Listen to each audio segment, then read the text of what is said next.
Hey guys, my name is Lilly and today I would like to report about the situation here in Europe, and especially today's topic is the downfall of the social market, the social welfare system here in Austria. So the first article that I would like to report about is the debt in Austria, and here you can see that it actually turned out that we have a huge hole in the budget, double as much as they previously estimated. So instead of just having 6 billion of a budget hole, it's 12 billion. That's 100% more. And in the recent years, the Austrian government has made so many debts that we now risk even getting consequences from the European Union. So the debts were made during the pandemic because of the lockdowns, because of all kinds of measures, which maybe in the hindsight would not have been necessary, because of less taxes collected during the lockdowns, and also because of the war with Russia, because we do not get a lot of cheap energy resources anymore. So all of that is worsening the situation. Yeah, and because we have this tremendous deficit in the budget, now we have to reduce the deficit. And how can you reduce the deficit? It's either by saving at the social welfare state, which we have here in Austria, or it's either by raising taxes. Huge budget hole. Austerity measures likely to become stricter. Austerity is now the new buzzword in Austria. Austrians are likely to face even more stringent austerity measures than previously thought. Due to the persistent weak economy, this year's budget shortfall of up to 12 billion euros is twice as large as previously estimated. Deficit shock. Every Austrian citizen now has 42 grand of debt because our government has screwed up.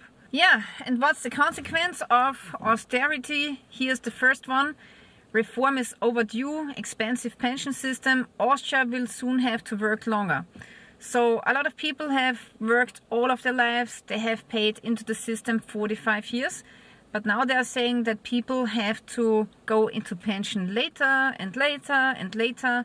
I think right now it's 63 or something. As a reason for increasing the pension age, they are saying there's a rising life expectancy. They also say there's a declining birth rate. That's true. Budget problems, yeah, but that's not the fault of the pensioners, right? If you're in pension in Austria, a lot of people, they will not get, a whole lot of money. And I know a woman, she has rented a flat nearby my house. And in the beginning, she paid like 850 euros and she got like 1,000 or maybe 1,300 pension. But now they have upped the rent to 1,250. So then this lady had to move out of the flat because she could not afford it anymore.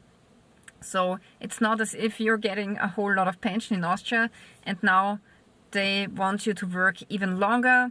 Also, Austrians apparently are increasingly suspicious of the healthcare system, and that's not a surprise. That actually is true, because right now, if you have troubles and your child needs surgery, they will not get a surgery within 1 year. It's crazy, okay? For children, small children, it's not too expensive. I know it myself because I have signed a contract with an insurance company for my baby boy. And when he was a baby coming from the hospital, that's the first thing we did. So we signed a private insurance contract, and that cost like 65 euros. And now, a couple of years later, it's 85 euros. So it's not too bad.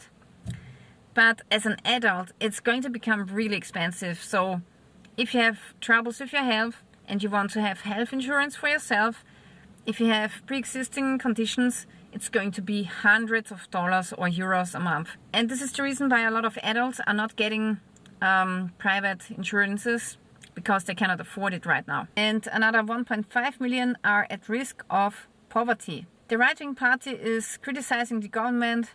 They are saying while the coalition government is spending billions of euros on ideologically questionable projects and on illegal migration, it is failing its own population. The rising cost of living, especially in rents and energy, is hitting low-income Austrians the hardest. Yeah, it's not only the low-income Austrians which are affected, but also we have many We have many migrants from all kinds of European countries, for example.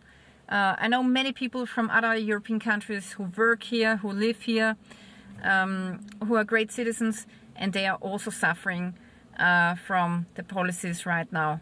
Next, while the government is trying to rip off the Austrian taxpayer and pensioners, the food is going to become even more expensive than ever before. So now they're saying even the cheaper food is more expensive than ever, plus 10%. Daily shopping is becoming a cost trap. Coffee, chocolate, tea butter, orange juice, depending on the product, prices have risen by up to 72% within a single year. Consumers having to dig deeper into their wallets than ever before. Worrying develop energy, restaurants, supermarkets, rents, coffee. Inflation is hitting many sectors mercilessly. This is where the most savings are made. Next, more and more restaurants are closing down because of high costs, no staff, high food costs, high energy costs, and now they even want to tax the tips again. So it's no wonder why people are closing down their restaurants. Yeah, and then there's one interesting article from Germany that I would like to show you. It's about the Greens complaining that without an inheritance, it is hardly possible for young people to purchase their own home. Oh, really? Is it? The Greens are a fun party, I have to say, because at one hand, they support the destruction of the economy with the green policy, but then at the other hand, they realize that, hey, if I don't have rich parents, then I cannot purchase a house anymore because I cannot afford it. Yeah. So now even the Greens wake up and see, oops, maybe we should not destroy the economy because it will be very bad, not only for the economy, but also for the social system and for the healthcare system. So if you want those things, you need people with good income, you need a strong economy, and you cannot just destroy the economy and then say, oh, I cannot afford a house without an inheritance, really? Sometimes I think people don't think farther than the next day. It's really like this. It's crazy. Alright, so this is it for today.